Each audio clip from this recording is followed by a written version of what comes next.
Welcome to Wisco Dice. I'm your host, the Conesy with the Most, and I am joined by an illustriously amazing group of individuals. Who all do we have here today? Hey, it's Brian, sometimes Stark Raving Mad. Hi, it's Justin, the Meeples champion. This is Suzanne. This is episode 102 of the Wisco Dice Tabletop Gaming Podcast. Woo! And today is December 6th, 2022. And on today's episode, we'll take a big look back at our gaming and activities in 2022. We'll also catch up on the news in the world of Wisco Dice and tabletop gaming. But first, let's dive into the games we have been playing. So our first game is Endless Winter Paleo Americans. This is hot off the presses.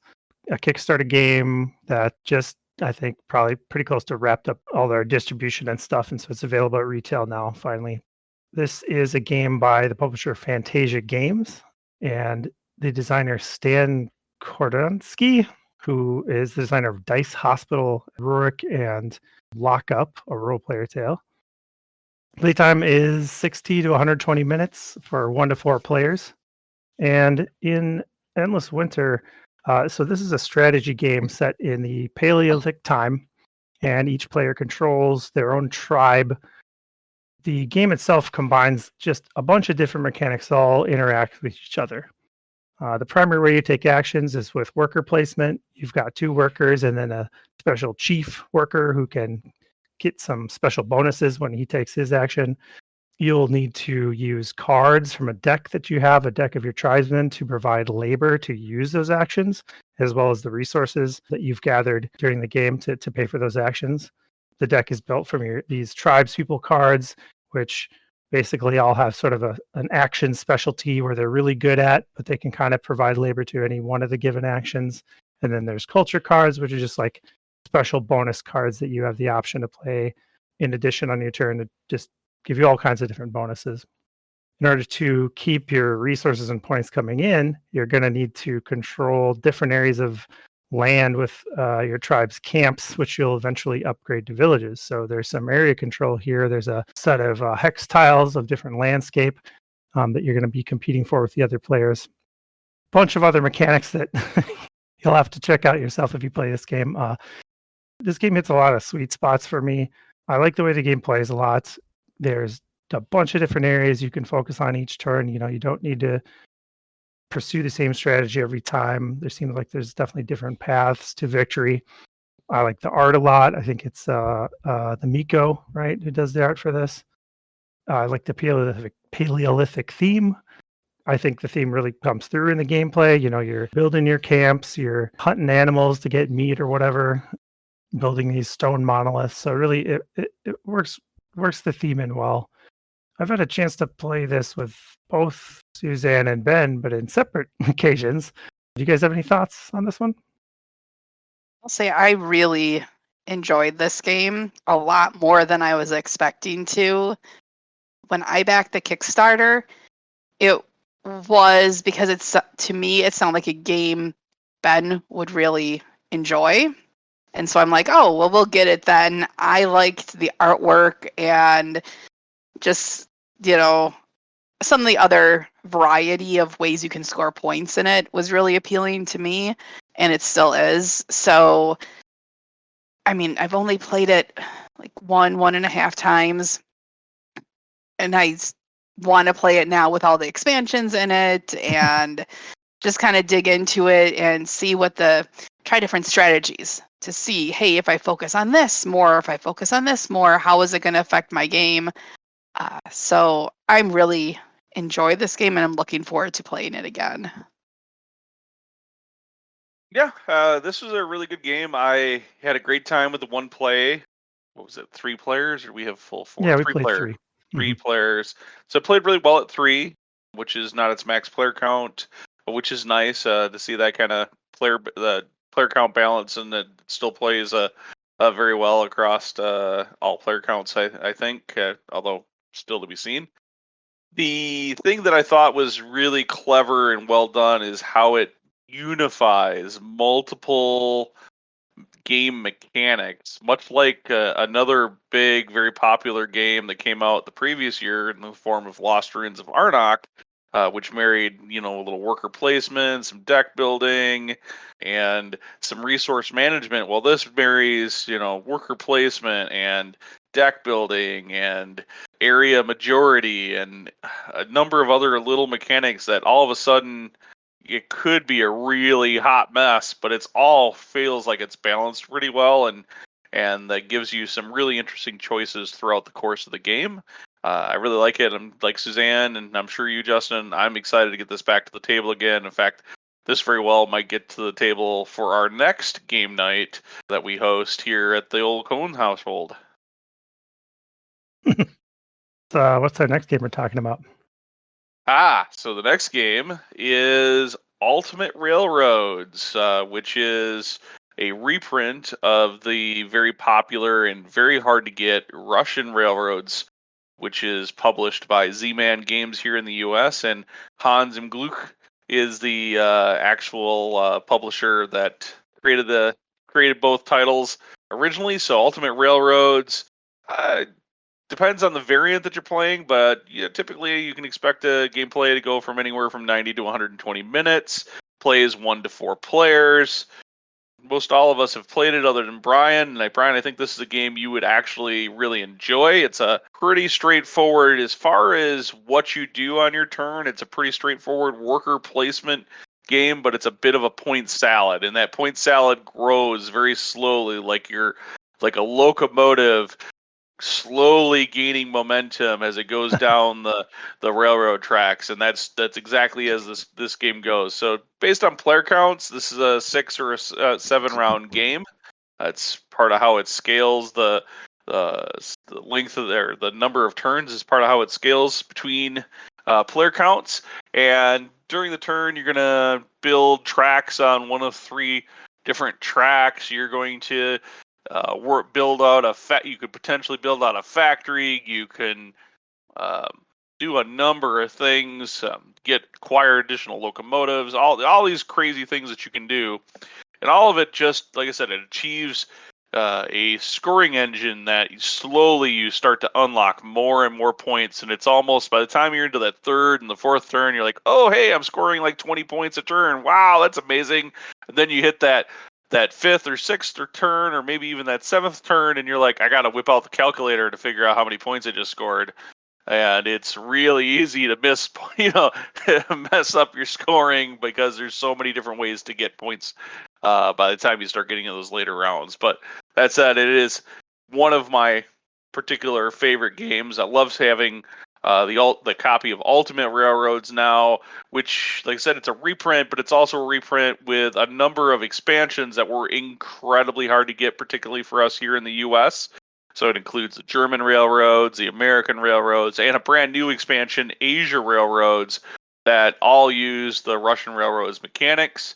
It's been retooled slightly for some balancing issues, and then some of the colors of the track tokens, whatnot, have been updated to make it a little bit easier for people to grasp which tracks are moving and which ones they move next, and so on and so forth, just to make it a little more straightforward. But overall, I think the whole thing is very well put together. It has its own little built-in storage trays in the box. It's definitely not a cheap game, but there is so much content in the game that if you like a worker placement and you like the core Russian Railroads game, that you're going to get hours of additional gameplay because of all the expansions in this box.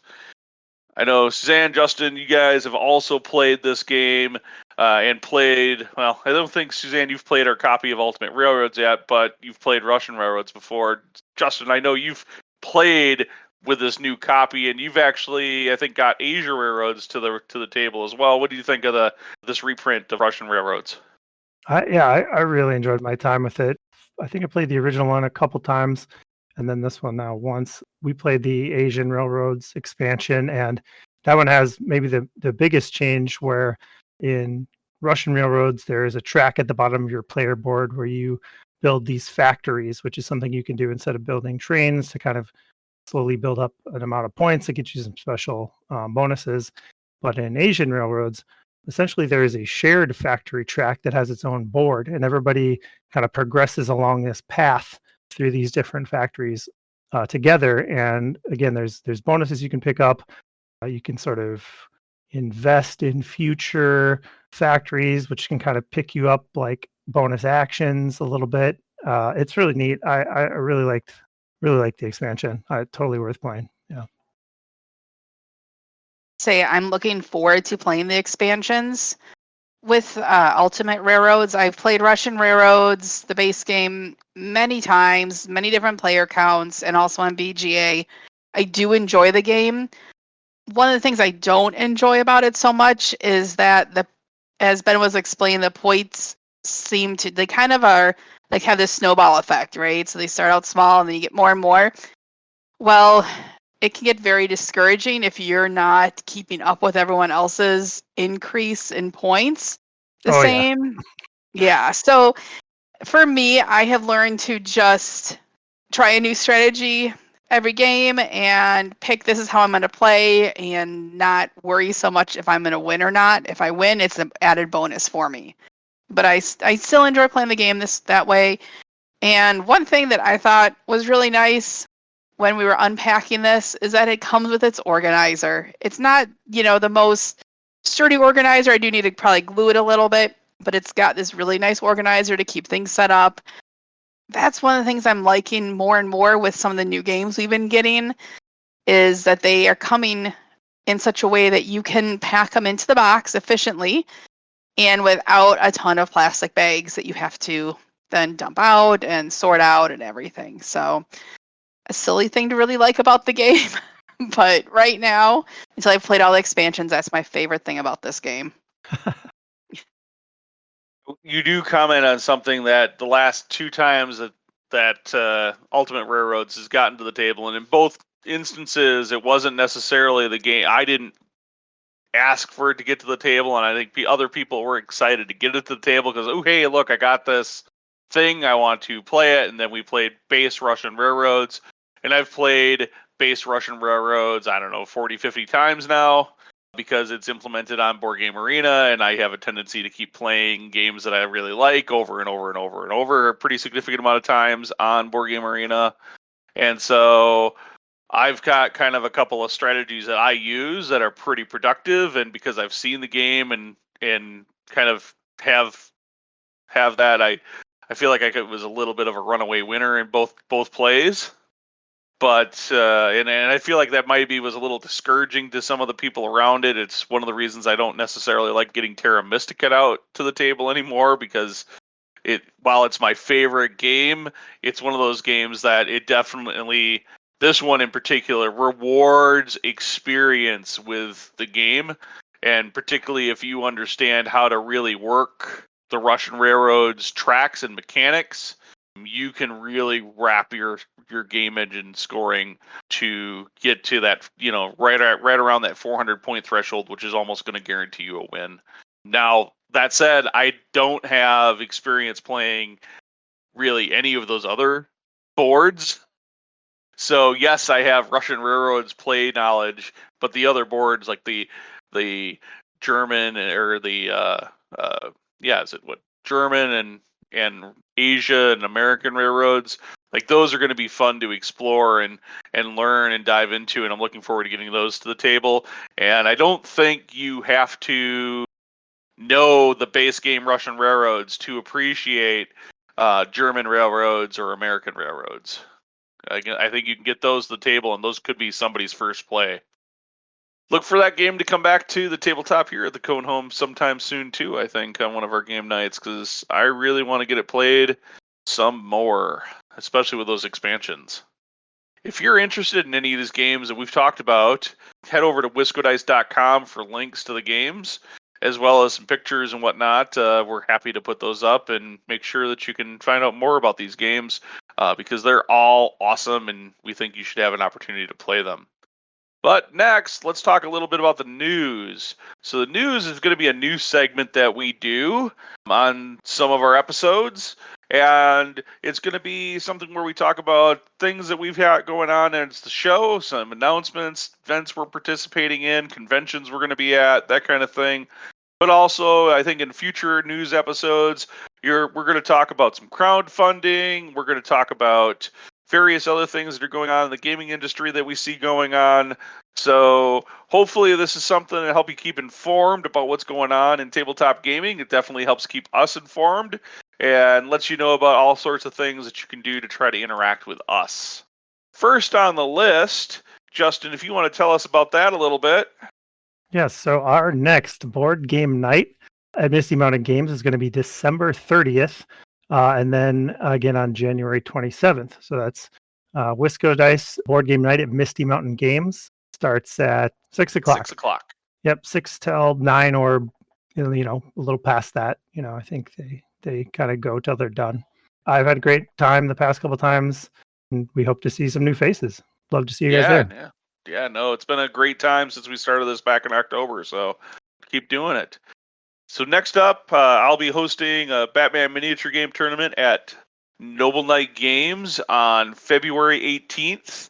If you're interested in the Batman miniature game, you have a crew, you're listening to this, we'd love to have you come out to Noble Knight Games on February 18th. All of the event pack and all of the information, how to register, get signed up for, list construction, all of that will be posted in the show notes here, as well as it's available on Facebook. I'll mention real quick here the Midwinter Gaming Convention that's in Milwaukee, January 12th through 15th in 2023. I will be at that event running games on January 14th, and hopefully I'll be able to sneak in on for the Friday before to check out the convention a little bit. So if you're at the Midwinter Gaming Convention in Milwaukee, Wisconsin, love to see you. Come stop on by. Mention you can check out or if there's availability in any of the games I'm running. Go ahead and jump on in and get one of those tickets. So we try to make sure everybody playing in games I run at these conventions are a lot of fun for the people that are playing in them. With that said, let's make sure you check our show notes for details and links to all of these upcoming events and places where you can participate with stuff that Wisco Dice has got going on. But for now, let's go ahead and take a break. When we come back, we're going to have our friends from Sophisticated Cerberus Games back on the show for a quick interview, find out what they thought was important for 2022, what their recap looked like, and then we'll dive into our recap after that. With that, let's go ahead and take a break. And we're back. And we've been joined by the Sophisticated Cerberus Games crew, Jeremy, Ethan, and Matt. How are you guys doing? It's been a little while since we talked. Good. Yeah, really good. Welcome back to the show, and I gotta say, congratulations on an amazingly successful Kickstarter. I don't know that when we talked to you last time that you had any thoughts of it being that successful, but Suzanne and I had a feeling this was going to be one that knocked it out of the park. So well done. I just can't express that's a real challenge to pull off, particularly for your first Thank you. Kickstarter. So awesome. What's next for the Stifling Dark? What's in the next things that you guys have going on with that? Yeah, so next we're going to be finishing up development on the stretch goals that we unlocked. So we've got kind of development and artwork up until May, and then we're going to send all the files over to the manufacturer for them to actually produce it, and then we'll be working on shipping and getting it to everyone. Exciting. Of course, hopefully all runs smoothly, but I've worked in manufacturing long enough to know how those things go sideways. So everybody, as much as we're excited to get our physical copies of this game, just be patient for a little while. But when you get it, I guarantee you're going to have a good time with it. We try to add in a couple extra buffer months in our timeline just to be safe, because we back Kickstarters, we know that stuff happens, shipping delays, manufacturing delays, COVID, all that stuff. So we try to give a more conservative timeline, and then the goal is to beat it. But we'll see how things go. So it's kind of like a game for you where you're going to win if you beat your timeline. Exactly. Yeah. So And it's lose if the you're game behind. within the game. Yep. There you go. Very cool. So what else are you going to be working on next once this Kickstarter is completely shipped and in people's hands? Oh yeah, we've got some more games on the backlog that we're gonna start developing. I know we definitely have expansions for the Stifling Dark in mind, but we want to get it in people's hands first. So we're probably gonna work on another game idea we have. We've got like a big list, but I think we've got a current runner-up that we're not gonna talk about yet. But so we're probably gonna pour our efforts into that, going to more conventions, checking out other people's games as well, all that fun stuff. It'll definitely be probably similar in theme to the Stifling Dark. Yeah. We didn't want to go too far out of what we're kind of known for at this point, but down the road we might branch out. We can't tease that scoop out of you like we did Keith when we talked to him just a little bit ago. Oh, he was just giving things up. So Yep. yeah, you had some really great ideas though. I remember from our last conversation that I'm super excited to see what's coming up next. Yep. Absolutely. I've got my pick that you should be working on, but This is our year-end wrap-up show, so we've got a few questions we're gonna go ahead and pose you and see what you guys think as far as your answers to what our questions are that we will be answering in the main topic portion of this episode. So we're gonna start with a really easy question. What was your favorite game that you played in 2022? Yeah, so I picked up a copy of Raccoon Tycoon at Gen Con this year, and I've been having a lot of fun playing it with family and friends. So yeah, that was a very good buy. I would highly recommend that game. It's fairly simple, but there's enough to it that you can there's enough mechanics to play around with. I think for me, it'd have to be Dune Imperium. I've been enjoying a lot of that game. I didn't realize how much fun it was, but so I definitely have plans to buy more. I've already purchased the like miniatures expansion with it because I just think it's cool and loving the universe right now. I'm gonna go with the game I actually just played like this weekend. So I actually haven't played a ton of games this year because of the whole Kickstarter thing. But Tyrants of the Underdark, I hadn't even heard of it, but it's from the same people that make Lords of Waterdeep, which I really liked. And so one of my friends told me about this game. We played it last weekend and it was super fun. So probably gonna go pick that one up very shortly here if I can find it. nice. There's like a wide variety of games you guys have been playing that you are all interested in, which is cool. So of those, I think I've only played Raccoon Tycoon, so I'll have to check the other ones out. See, I just played Dune Imperium this past weekend, you? so yeah, Nice. I've only got my Dune experience is just the most recent movie, so it's on the bucket list. I need to read the book. I feel like I lose a little nerd cred admitting that I haven't read the actual book yet. That game was great. Raccoon Tycoon, yep, we've played, and Tyrants of the Underdark is definitely on my list of things to give it a go. I think I know somebody that's got a copy. I just got to sweet talk them to get it to the table. Oh, we'll just have to invite them over and ply them with some barbecue that you make. Looking back in 2022, what was the coolest gaming-related thing you did this past year? I'll start this one. I got a board game table, so for me that was the highlight of my year because I ordered it like a year ago or so, and I finally got to set it up and play on it, and it's great. Well, what table was that? It's one from Uniquely Geek. Oh. So it's got like little drawers and stuff in there, which is really nice when you're playing like RPGs and stuff. You can just store your stuff in between sessions. You've got the standard inset like you see on most gaming tables and tabletop, etc. So big fan of having a dedicated space. I don't have to clean off the kitchen table every time I want to play a game. Excellent, yeah, excellent, yeah. That was one of the tables we were considering when we just got our Geek and Son. Nice. You forgot the cup holders, Matt. It's got a little cup holder. Oh yeah. You move Right. around. I'm going to cheat a little bit and say, not because of the Kickstarter, because obviously that's probably the coolest gaming thing I've done this year, but I'd say going to Gen Con, that's been on my bucket list for a while. So even though it was technically for the Kickstarter, like we still had time to go around and check other games out, meet other designers and stuff. So even if it wasn't for the Kickstarter, I think that was super cool to be able to go there and just see all the games that were there was ridiculous. Because our first convention, at least mine, was Protospiel, which is like a very small local developer meetup, and then we went to a local one called Con of the North, which is like I think 1,000 or 2,000 people, and so we slowly worked our way up then to Origins, and then Gen Con was just like the mothership. And so we'll see if we can get to PAX and Spiel and some of the other big ones. But Gen Con was amazing, so we'll be back again next year, and I'm looking forward to it.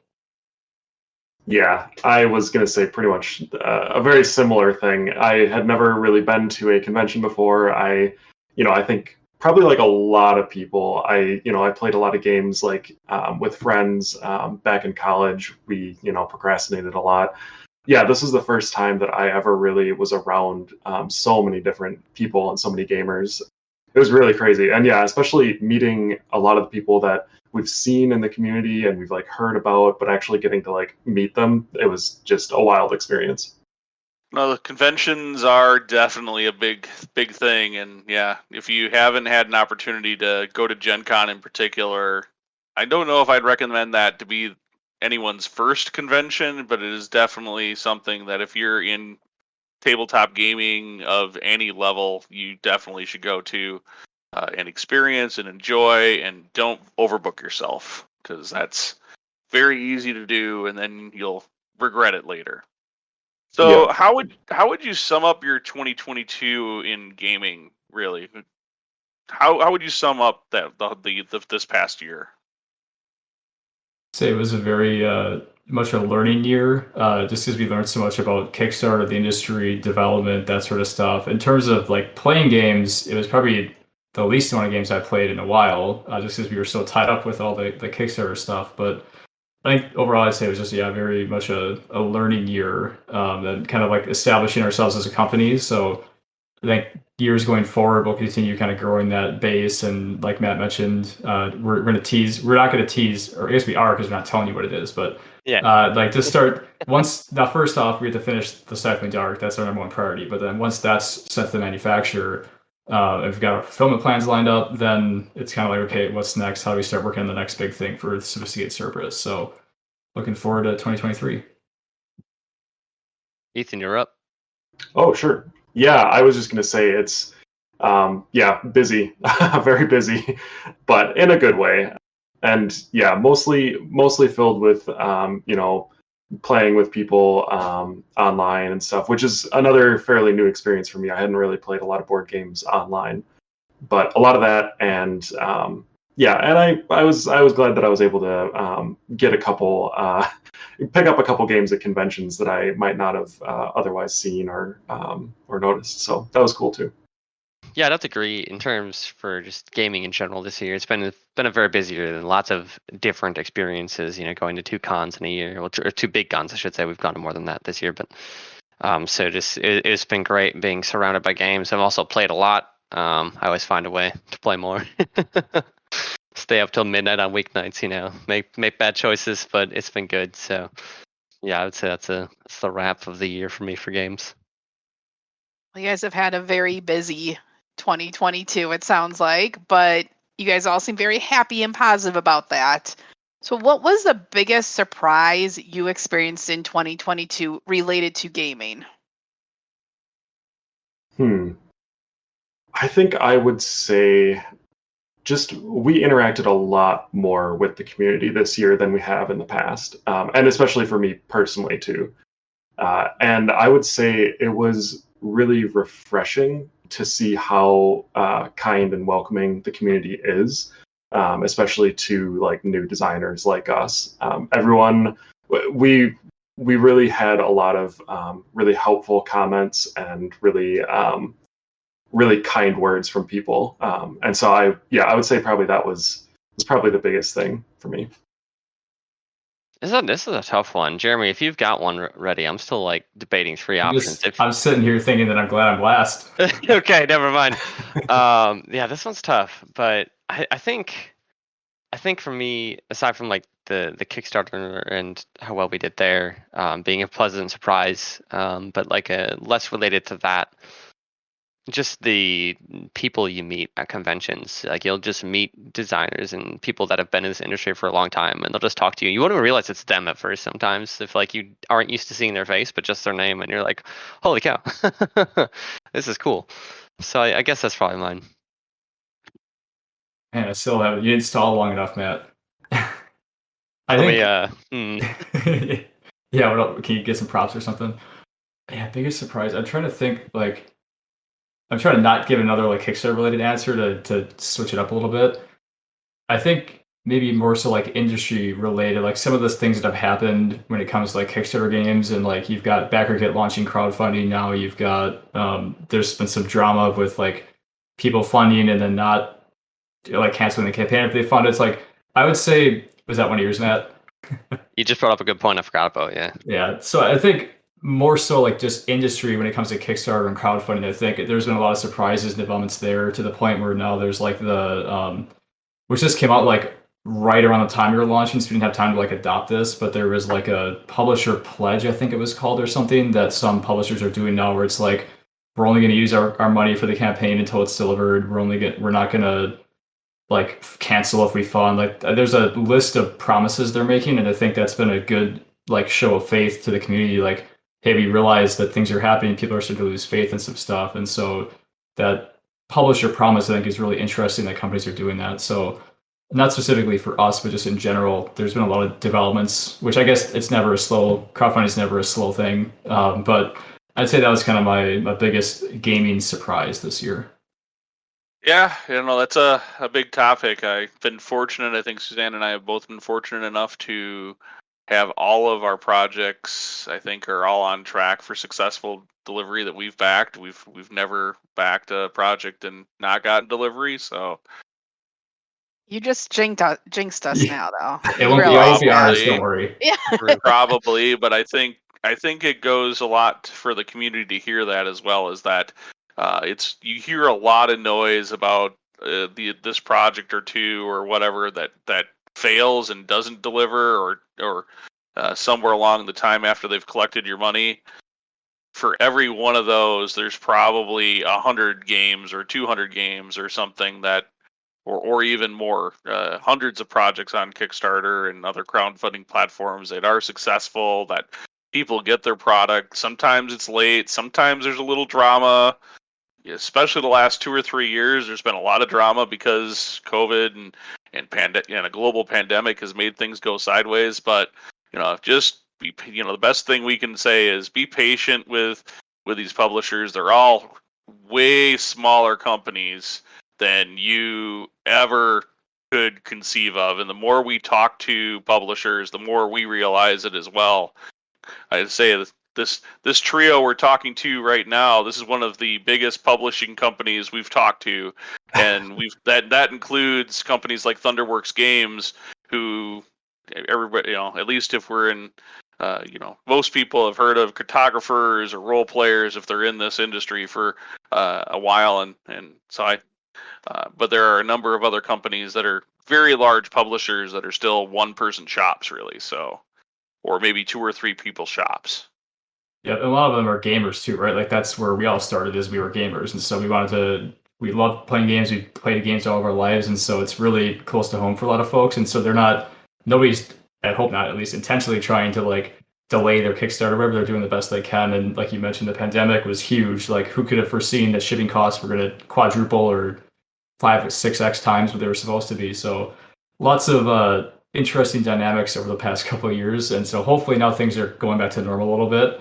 But yeah, all the publishers we met are all like, that's where they started. They just love playing games. They want to make their own. And so it's not like we're some crazy corporation, like eat some money hungry, like it's just three friends that want to make their own game. So I think that's the same story for a lot of other publishers too.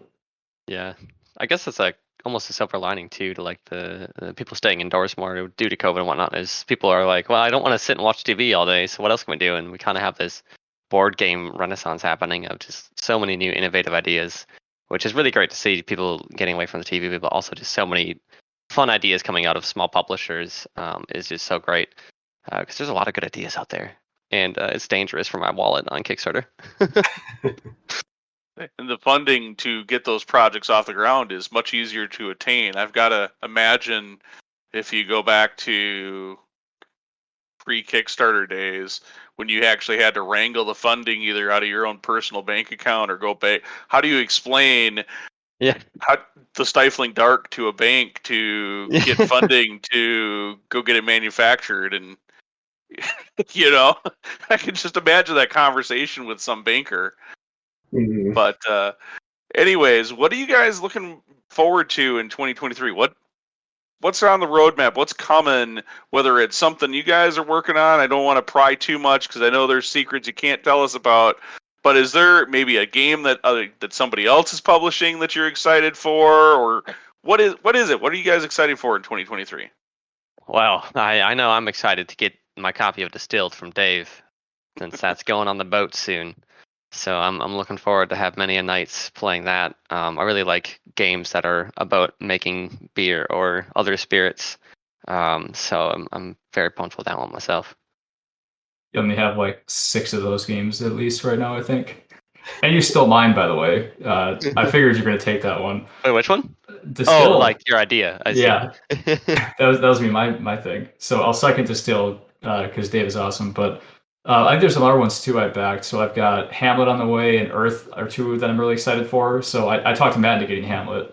So that one's out of the Donkey Equals. Yeah, Donkey Equals, and just that Kickstarter page was really well done. So good. We've got that coming. And I think, again, just going back to more conventions. So got some new games coming, and then got some more conventions coming. So just getting back into the swing of things. We took, Gen Con was in August. So we've had we had 2D Con later in the month, or in early September, whatever that was. But we've had a couple months off of conventions now, which is nice to kind of relax a little bit. But come January, we've got one, then February, then June, then August. And so we're booking up again for next year. So it's nice to have a little break before we hit the campaign circuit again. So I think a couple Kickstarter games I've got coming early in the year, and then more conventions next year is what I'm excited for. Mm-hmm. Yeah, I ordered a copy of the Trailblazers, and that one I'm pretty excited about as well. I think Matt might have got one too. Oh, you bet I did. But yeah, that one looked cool. But yeah, Protospiel, that was the first convention that I've ever been to, and we went to as a company, and I'm really excited to go back to that one and get to see all the designers again. Yes, I'll say they do have a Protospiel here in Madison that I have not been able to make it to. I've been trying every year, and something comes up that has to take precedence. But it looks like it's that they're fun conventions to just meet with people and see what's going on and get in on the developing, seeing how the games are developing. So yeah, it was this past weekend, I think, wasn't it? I think so. Yep. And Yeah. I forget what we were. Saw Dave posting about it. Yep, exactly. Yep. Dave was there with. I think he had Luthier. I think. Yep. Yeah. I haven't played it yet, but I will very soon. So, yeah, I gotta just block off the time next year. Nothing can stand in the way of going, I guess. So, you three have seemed very excited about the conventions, and when we did briefly see you at the convention, you had a really cool booth and everything, and lots of people were around, so we didn't get to meet you then. But if we have listeners who are wanting to meet you in person, what upcoming conventions can they expect to see you at? Yeah, we've got Protospiel MN, which is in Bloomington in January. Let me check the dates. That's right. 20th through the 22nd, I think, is when that one is. And then we have so that one's a much smaller, mainly designer or developer group, but anyone's welcome to come and play test as well. So there's that one in January, and then we have Con of the North, which is in Plymouth, Minnesota. That is February 17th through the 19th. We'll also be at Origins from June 21st through the 25th, and then Gen Con August 3rd through the 6th. Those are the ones that we're confirmed for. There may be a few more thrown in there somewhere. We'll probably go back to 2D Con, which is in Minneapolis in late August next year. So mostly local conventions, and then we'll hit up Origins and Gen Con. And people keep asking us about PAX. It's a long drive for us, and we typically drive because we have a bunch of stuff to bring with us. So not sure on that one yet. We love to go there, but we have not committed to that one yet. Yeah. I'll say that's even a long drive for us, and we're 4 hours closer than you guys are. So Yep. I it's get far. that. And hey, if people want to come and see beautiful Minnesota, they can come to some of these smaller local 2 conventions too. There's stuff to do. There's 10,000 lakes to visit, and Yeah, will- 10,000 lakes. At least there's an airport. There's a pretty big airport, yeah. I guess we have an airport here in Madison, but it's tiny and it's pretty hard to get flights to. So yeah, and it But- just Yeah, was they're rated from one of the Milwaukee. most expensive ones. One of the most expensive airports in the United States is in Madison, I guess. Oh, nice. Yeah, at least Chicago's not terribly far away. our final question: how can people who missed the Kickstarter get a chance to still support the project or get a copy of the Stifling Dark? Yeah, so we do have we have our late pledges store open now, so you can find that. There's links to it both on our webpage and on the Kickstarter page, the Stifling Dark Kickstarter. So we got big links there, so you can pick up another copy. Yeah, at the late pledge store. So if you weren't day one backers like Suzanne and I were, then you can still hop over there and get yourself a copy of this game, and then make sure that when you get a copy and you get it at home and you're playing with your friends, you turn down the lights, you put the creepy music on, and you get ready to have somebody almost scream or get terrified or at least get really surprised when you reveal where you were on the board in relationship to them at some when you're done playing. So Mm-hmm. Yes. Yeah, I Speaking of- should. Oh, go ahead, Matt. Okay, yeah, sure. I was going to say, speaking of creepy music, we're very excited to have Tim from Tabletop Audio making a playlist for us. We're going to have 5 10-minute tracks for the Stifling Dark, so we're very excited about that. Mhm. even Ooh, better. that Even is. better. Yes, because Conesy loves having music while we're playing games and tries to make it thematic. So if it's something already set up, hey, then we can play the game that much quicker too. Mhm. Yeah, spend 30 minutes trying to find the right track to play an hour-long game. Yes. Or having to stop because you realize it's really not what you were expecting and maybe not appropriate for the group that you're playing with. So Mhm. Usually what happens is that after the song I picked plays and it gets done, or the playlist that I picked plays and gets done, then it decides to hop over to whatever random stuff that was related to it that the YouTube algorithm thinks is good. And then somebody's like, "Oh, this is a good song." And I'm like, "Oh, I didn't pick it. It's on random." Yep, I've had many Dungeons and Dragons sessions that have ended up with that same problem. The worst is I'm remembering to switch to the battle music when I need to. Yeah, important. Yes. Yeah, I did want to add though, as for finding the Stifling Dark, people can still play it for free right now on Tabletop Simulator, Tabletop Playground, and I think we're working on Tabletopia, but I don't know if that one's up yet. Yeah, not that up should be yet. on the- We're trying to get the flashlights to work because Yeah. like TTS and Tabletop Playground have like a lot of extra stuff because they're paid applications, obviously, and so we're trying to get the flashlights to work properly. That was our biggest challenge because Tabletopia supports like the hidden movement aspect and stuff like that, and the custom rotation. But the flashlight just overall functioning wasn't up like working the way we wanted it to. So working with the Tabletopia team to get that up and live because we did really want to have a free option as well for people that don't want to buy TTS or Tabletop Playground. That way they can just play it for free whenever they want as well. Is always much appreciated. When we went into our pandemic gaming, that's the first thing we thought of ourselves was how do we make that free for our friends who are going to be casual gamers with us playing online. So very much appreciated. Mhm. All right, is there anything else you guys want to add or make sure that we talk about before we wrap this thing up? I don't think so. Yeah, I don't think I have quite anything else to add, honestly. I think we got all the plugs, but I'll repeat it one more time. that if you're interested in late backing or late supporting the Stifling Dark, you can find all the links to that in the show notes for this episode, or you can just head right on over to their website, and you'll get all the information there. And your website is, just for the people that are listening, of course, we'll have it in the show notes too. SophisticatedCerberus.com. It's long, so better off clicking in the notes probably so you spell it right. Yep.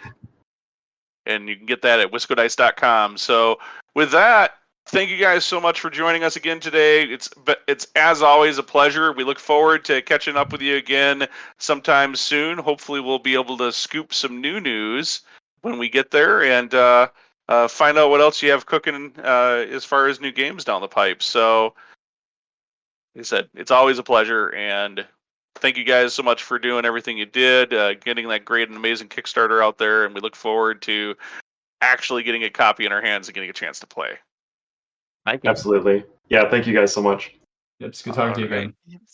All right, with that, we'll go ahead and take a break, and when we come back, we'll find out what the rest of the hosts have in store for how they sum up their 22. Hey folks, this is the Conesy with the Most. I just wanted to take a moment to tell you about Misty Mountain Games here in Madison, Wisconsin, where you can find CCGs, RPGs, board games, minis, paint and hobby supplies for all of your tabletop gaming experience and needs. If you can't find it online, give them a phone call or swing on by their brick and mortar store here on the east side of Madison. Don't worry, that is MistyMountainGames.com. Check them out today. And we're back. Unlike a lot of shows, we do kind of our year-end wrap-up here at the tail end of December so that we can hit the next year running right away. First episode, we can just focus on the new 2023, and just like all of those new board games and new shiny miniatures, we will focus in on the new. But it's always good to take the time to look back and smile about the good times. Question why maybe we had a bad time with a game or something, and use that energy to charge us up for the next year. So with that, let's talk. I think the first thing we want to talk about is what was the best new game that we played in 2022. Now this just had to be a new game to us. It could have been released in 2022, 2023, didn't matter. Well, I guess it couldn't have been released in 2023. That hasn't happened yet. We don't have time machines yet. But it could have been released 40 years ago. It just was new to us. So I'm going to start with a game that is absolutely, for me, the best new board game that I played, and that is Ark Nova from Capstone Games. There's just something so fulfilling about this game, in my opinion. It scratches so many itches. It's so enjoyable. Building out that zoo that you're building, doing the conservation projects. Like for me, it's a feel-good game, and I really enjoy Ark Nova. We have a review up on, I believe, up on the blog. Yeah, it's a great game. I absolutely, for me, probably my favorite game of the year.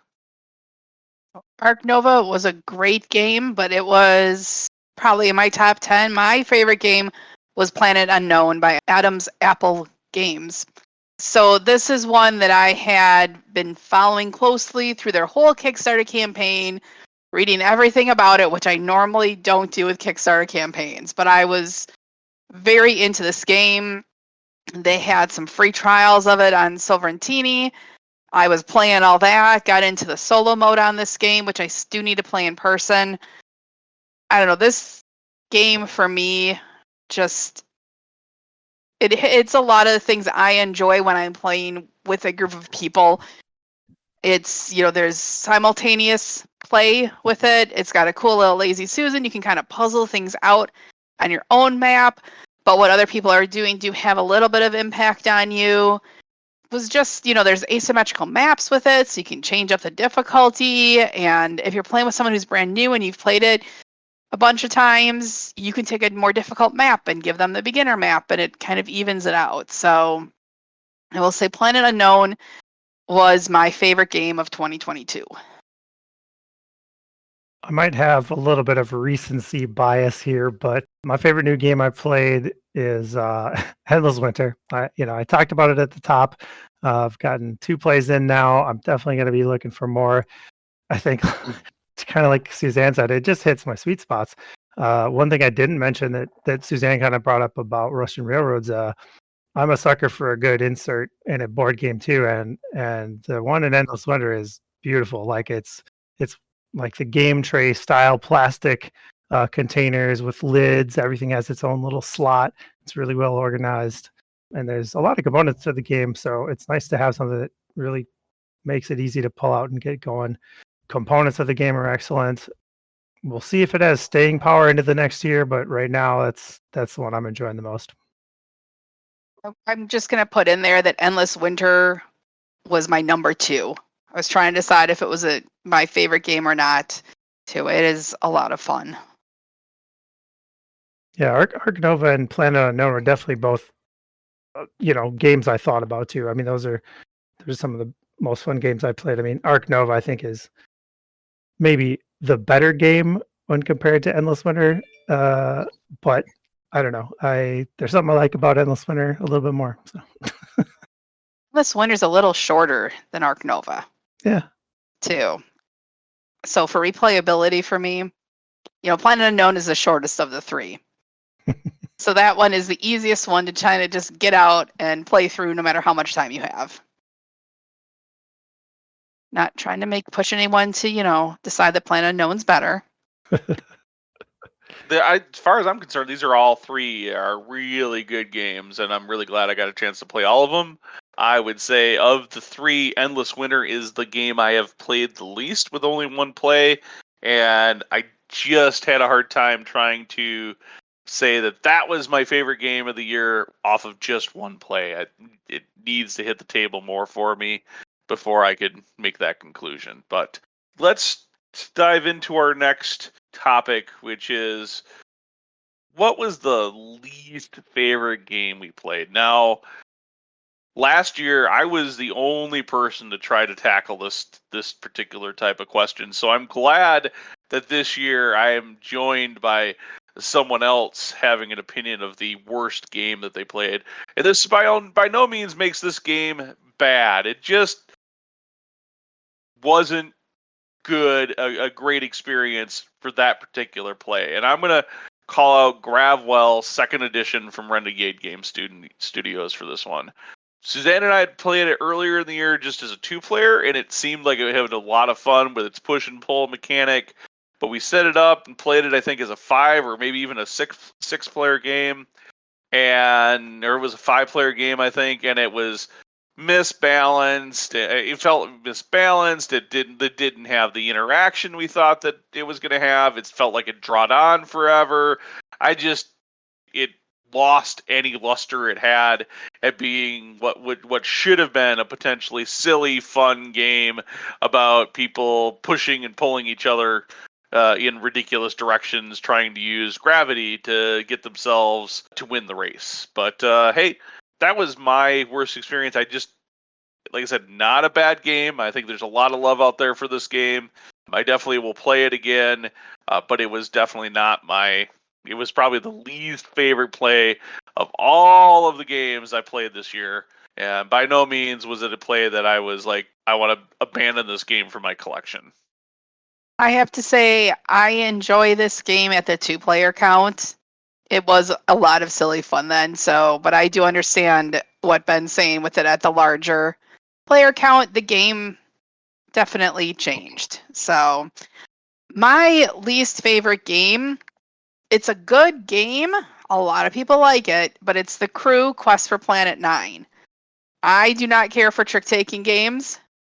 I do not care for trying to read other people's minds. Those are not for me. We got this game. You have to have a minimum of 3 players. My daughter, when she's home, she does enjoy card games, and she really enjoyed this game, and she played it with us for quite a while. So that was the good memory portion of it. and why I don't want to get rid of it, and I will definitely play it again with her. But for me, if people are bringing it out on a game night saying, hey, we're going to play it, I will volunteer to sit out. So that was my least favorite game. But let's go back to something more positive. What's your favorite hobby project, Ben? Hobby projects. I'll say that the favorite hobby project that I had this year was 3D printing that massive mansion that we used for the Batman miniature game. I'll probably use it for some Crisis Protocol games, but it can really sub into anytime you need a cool kind of gothic looking mansion to sit at the edge of your 3x3 table. It was so huge, and being able to take it to Noble Knight for not only the Long Halloween, that Batman tournament that I ran, but also take it for, I don't know, what, 25th anniversary or whatever it was that they had this year. And I ran demos of the Batman miniature game with that sitting on the side with a bunch of miniatures all around it and whatnot. And the amount of people that walked up and looked, like, it was probably my little demo table that was kind of smacked in the middle of the room, and I think was the afterthought to everybody was that mansion, and that project just got so much attention. It was probably the talk of that day. So that just kind of made my day. And that project, like I said, that project was project of love and the largest 3D printing project I've done to date. I really hope to maybe never do another 3D printing project that's that huge, to be honest. But hey, that's my favorite. Hey, I can jump in now because I can have a favorite hobby project of this year. I actually was a little disappointed looking back at my 2022 hobby. I thought I got a lot more done than I did, but I still had a fair amount done. It was mostly Batman stuff. I almost thought my favorite would have been completing my kind of initial league crew, but I had actually finished it up last year. So I ended up finishing out the remainder of my league models I owned. So like Ra's al Ghul and Ubu and like whatever, Robin and Goliath and all those models, and also I guess my Deadshot model that I added to my crew. I really like painting those guys up. I painted a lot of other Batman stuff this year too, especially for the Soldiers of Fortune crew, but I think I just put a lot more care into my league models and enjoyed painting them and like how they turned out quite a bit more. So that was my favorite one. If you listen to our previous episode 101 about the Renegade, I had another hobby project going that probably would have made it as my favorite, but since I didn't finish it, I'll just have to wait for next year maybe. We'll see if I can get the tumbler and display board done sometime soon, and maybe it'll make the list next time. Well, so while Conzi and Brian have been having fun with Batman projects, even though I've been doing some this year, my favorite hobby project this year was building the Malifaux models. They were just like these tiny little 3D puzzles that I had so much fun building once I kind of got the hang of it and figured it out. So we'll see this next year in 2023 if I feel I have fun painting them or not, but building them is a blast for me. So Justin, what have you enjoyed doing hobby-wise? Well, I'm not nearly as prolific a hobby person as you guys. Just a couple that I've worked on throughout the year. I think my favorite, the one I'm most proud of, is the second miniature I painted for Koth, my character in our D&D campaign. This was a mini that I kind of customized by taking off parts from a couple other different miniatures from dwarves, so that he could have a shield and a hammer instead of I think it was like a half orc barbarian that it started as, and I took his axe off and gave him a hammer instead. Yeah, I just put a lot of effort into it and turned out really, really good as far as I'm concerned, just because that is something we do regularly and I get to use that many. That's definitely the one this is my favorite. We're going to be looking at our favorite gaming memory next. So this is just any gaming memory throughout the year. What's the thing that really sticks in your mind, Ben? I think the thing that sticks most in my mind, and I really thought hard about this because there were a lot of great gaming memories. Conventions that I attended, friends' game nights, stuff with the podcast, and various other things. But I think the thing that I was probably most pleased with, the happiest, the thing that really stands out in my mind is the Long Halloween, that Batman miniature game tournament that I ran at the end of October. First time a Batman tournament has happened in the Madison area since post-COVID. As far as I'm aware, the second time ever a Batman miniature game tournament has ever been held in the Madison area, and would be now the largest Batman miniature game tournament. So we had an excellent turnout. I actually was a little worried at the getting closer and closer to the day that we would somehow either cap out on space and I'd have to turn people away, or I'd have to start coming up with terrain for tables that I didn't have terrain for. So I was rapidly trying to figure out how I could make either of those scenarios work. But fortunately, it worked out well with the head counts, and I mean, as a tournament organizer, as a person that didn't get to play a single game that entire day, just being able to play host to everyone from out of town and making sure that they all had a good time, and seeing everybody just have fun and laughing and really, into this game that I'm very passionate about right now was just awesome. That's absolutely my favorite memory from this year, was running that tournament. That was a fun time. My favorite gaming memory is slightly different.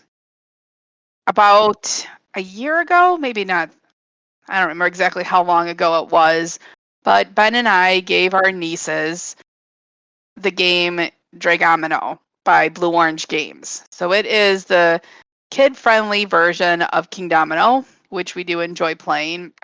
And I hadn't heard that much about it. I knew that, the general idea of what it was. I thought the box art was really cute. So it was 1 of 2 games we gave them. Not knowing how much they were going to enjoy it or not, it was a bit of a gamble. They loved the game. They were playing it, I guess, nonstop, taking it everywhere they went. They are still taking it whenever they go to visit relatives, over a year later. And on Thanksgiving at my parents' house, I was finally able to play it with them for the first time. And so my nieces, who are quite young, were teaching me how to play this game. They had grasped all the rules. They could explain it. They had their own little strategies down. It was really fun to see them counting how many dragon eggs were there and trying to figure out the probability if it was better to take, a certain color egg versus a different one, and what dominoes hadn't come out yet. So they were really into this game, and it was just fun to see that and fun to play it with them. And that would be my favorite gaming memory of 2022. Sounds like you got some new board gamers in the making there. We're going to be working on them, I think. I had to kind of look back all the way to the beginning of the year and think about sort of some of my favorite moments. It's hard to beat Cabin Con. Cabin Con is an event that Ben and I attend. It's put on by a couple of friends of ours, and it's just a 3 or 4 day board game extravaganza. There's 25 people that come, and we just play board games, morning to night and to morning again. Sometimes you don't sleep, and that's just always awesome. It's really hard to beat that. But I also wanted to throw in my time at Gamehole Con this year. I had a lot of fun. A friend of mine was able to come up and play True Dungeon with us, and we got to play some board games with him. So that was really awesome. So that's kind of my 2 for the year: Cabin Con and Gamehole Con this year. Yeah, so coming back to me, there's going to be kind of a trend, I think, for my last few topics. I ended up picking Adepticon this year. It was the first time I finally played like a Batman tournament there, and I don't know, I feel like it just kind of set off a trend for the rest of my year, wanting to go to a lot of these Batman tournaments. I ended up having pretty good games at Adepticon too, so that probably helped. And then also filling that out, there was like a pretty hefty prize pool, and I managed to like collect nearly everything for the Soldiers of Fortune crew, which was whatever, pretty bribery to make me selected as one of my best kind of experiences of the year, looking back on it. So yeah, looking forward to do that some more. Yeah, no, Adepticon was a great time, and just managed to eke out a better record than me at that Adepticon too. You slippery eel. So that was probably another point why you were all chipper, haha. So I think I got the last laugh at Batman tournaments though this year. So yeah, I think you have the majority too. So that said, watch out for this guy on the Batman circuit. He is coming for you. I think he's by far a far more methodical and better player than I am. All right, so with that, how would you sum up your 2022 in gaming? This is really thinking back and looking at all of those different activities you did. What do you think about it? How do you feel 2022 went, and how do you sum it up? Oh, we're going to start with me, and we're probably going to start on the lowest note of everyone's, but I will say my 2022 gaming summed up in one word is reduced. The amount of games I was able to play this year was dramatically down from years past, even at the height of the pandemic. I got in COVID in end of March and then developed long COVID since then. So just due to my health issues, because of that, I have not been able to play my normal evening games or multiple evening games with my husband, and have had to bow out of gaming days and other gaming activities with friends. So for me, it's been really reduced. I've still enjoyed all the gaming I've done, but that's what it is for me. So how about you, Justin? You have something more positive than that? Yeah, I feel a little bad going right after you. I mean, for me, just this particular year was just like a board game bonanza. Like ultimately, I just feel really lucky to be able to, play board games with so many different people and in all kinds of different settings. I mean, I play with you guys. We play D&D. A bunch of other friends that I regularly game with. I don't do conventions too much, but I get some time playing games at GameholeCon. Looking back, I just think I'm lucky to be able to have that opportunity, and should really probably thank my wife for being as tolerant of my hobby as she is and letting me game as much as I have been this year. So thanks, Anna. I got a lot of gaming in this year, and I'm really thankful for it. Really, I think it was all of the in-person gaming. Yeah, it was. There's been so much of it, whether it's been catching games of Batman or going to the conventions or all of the different game nights we've hosted, or the opportunities to actually get a chance to play a game with my wife when she's been feeling a little bit better. Those are all. It's just that type of in-person gaming is just what really, I think, that pandemic shock of not having in-person gaming for as long as it was still puts a huge value to me for having those opportunities now to get back together with friends around a tabletop and being able to play games, whether it's one game in a night or two games in a night, it doesn't matter. Just those opportunities to play those games. It's great. All right, coming back to me, picking up off my highlight of 2022. I felt like the whole of my 2022 gaming just pretty much summed up with Batman. I think I had played in like 5 Batman tournaments. We had regular nights at Noble Night every other week on the Mondays. I think I was at probably 99% of those almost. I feel like Batman play just kind of really defined my whole year. Just kind of been able to change looking back on it. Like, since getting out of Warhammer Fantasy a number of years ago, it seemed like I was kind of dabbling in a handful of different games here and there. But aside from Ben and I attempted to play Bolt Action at a Adepticon, you could call it. my main focus like all year was just Batman play, so I couldn't really choose anything else but summing it up with that. There's a lot of things that we accomplished in 2022. Taking a look forward, 2023, I think, is going to be an amazing year, not only for Wisco Dice, but I think for all of us. So, what are we looking forward to when it comes to 2023? What's on that horizon that's going to show up and be super awesome, or that we're most excited for? There are, for me, there's a couple of Kickstarters that I'm really excited for that should be coming out next year. So Septima was one of the ones I backed that I'm pretty hyped about.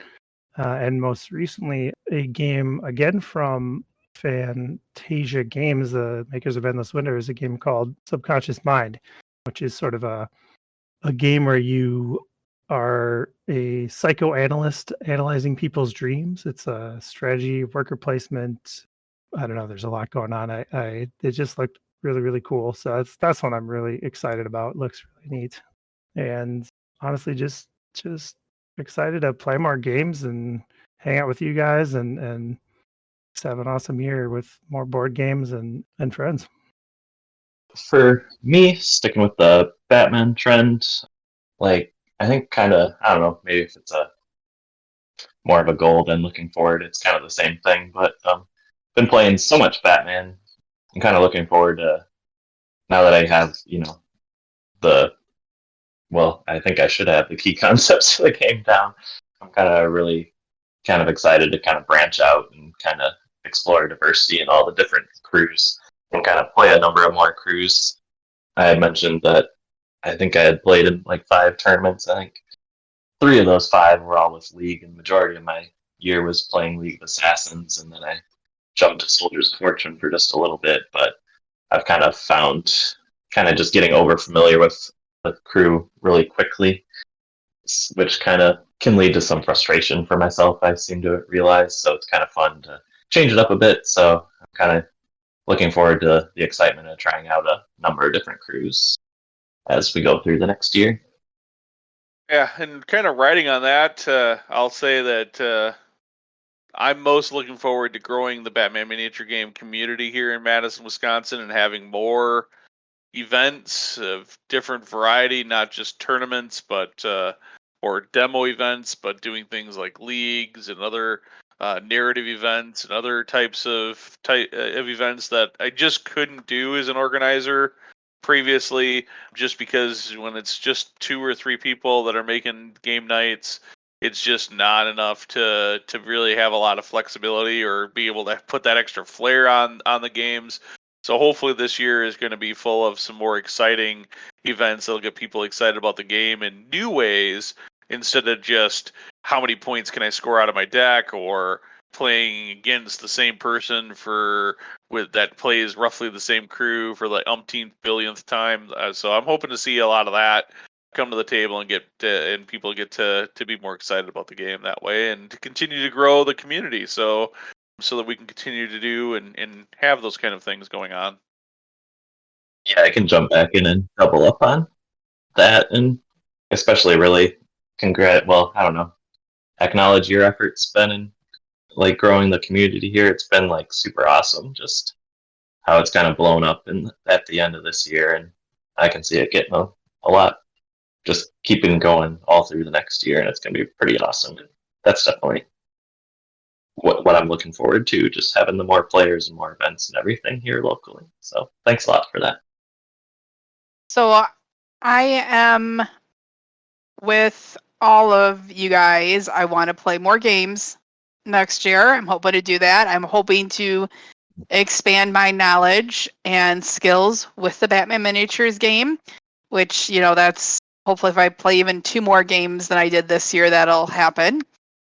So, but what I'm most looking forward to in 2023 is talking to more game creators, whether it's publishers or game designers. I have had a blast this year interviewing on the podcast and meeting them at conventions and talking with them and learning about their processes what ideas they've got for games coming out. It gets me very excited about playing games.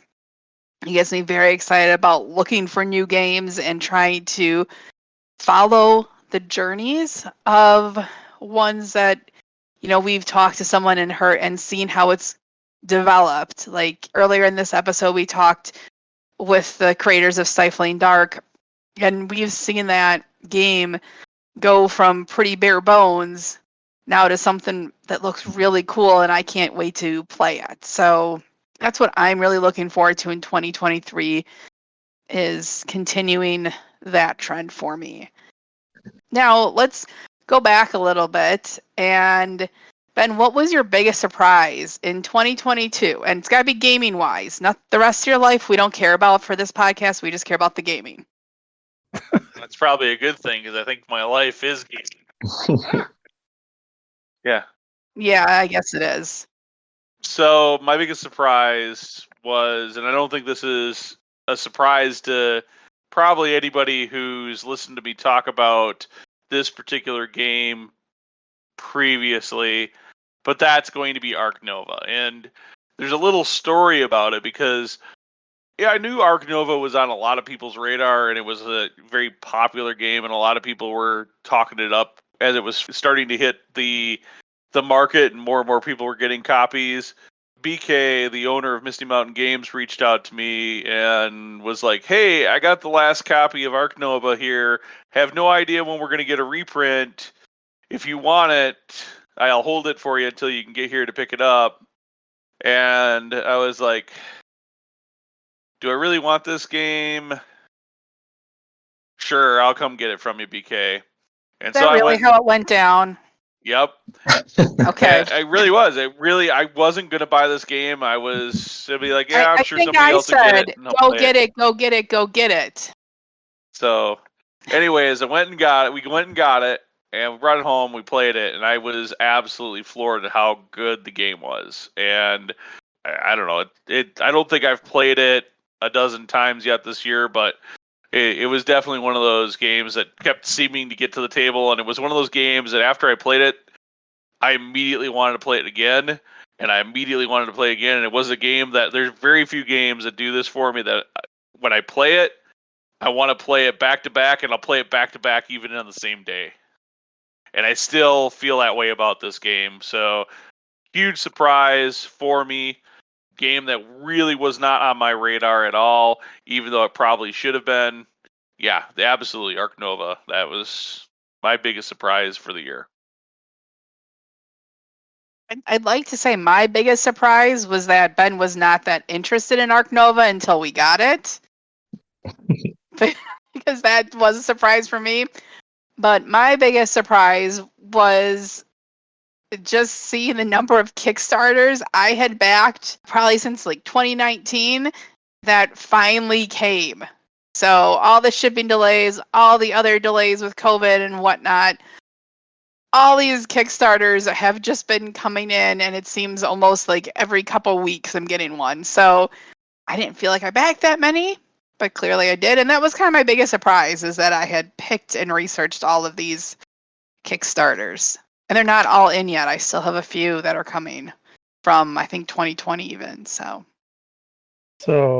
the biggest surprise, size-wise, for me was the size of the dang Everdell Complete Collection box. This game, I love Everdell, and I'm so glad that I got a chance to get a copy of this Complete Collection. But it is just a ridiculously sized board game box. It's by far the largest one I have. Like, I don't know, a foot tall or something like that. I mean, it's definitely in that Gloomhaven territory size wise. Just bigger than I thought it was going to be.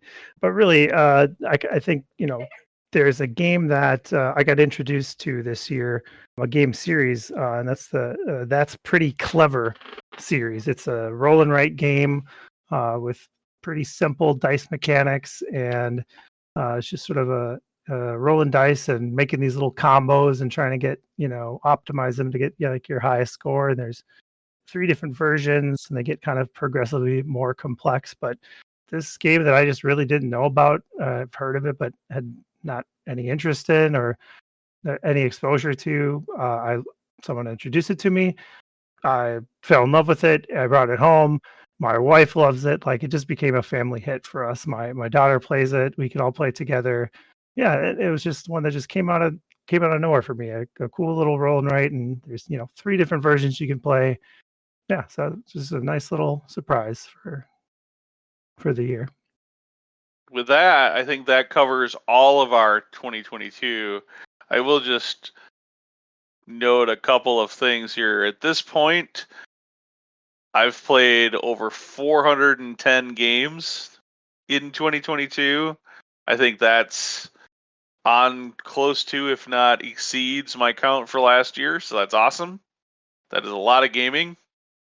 On the sides of crowdfunding, I must be an addict because I think I have over 20 crowdfunding games that I still haven't received that I'm waiting for or that I backed in 2022. So I might be a little bit of an addict there. So cover your ears, Suzanne.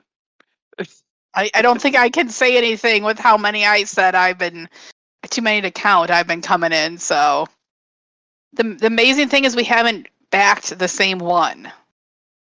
Yes, we do coordinate that pretty well.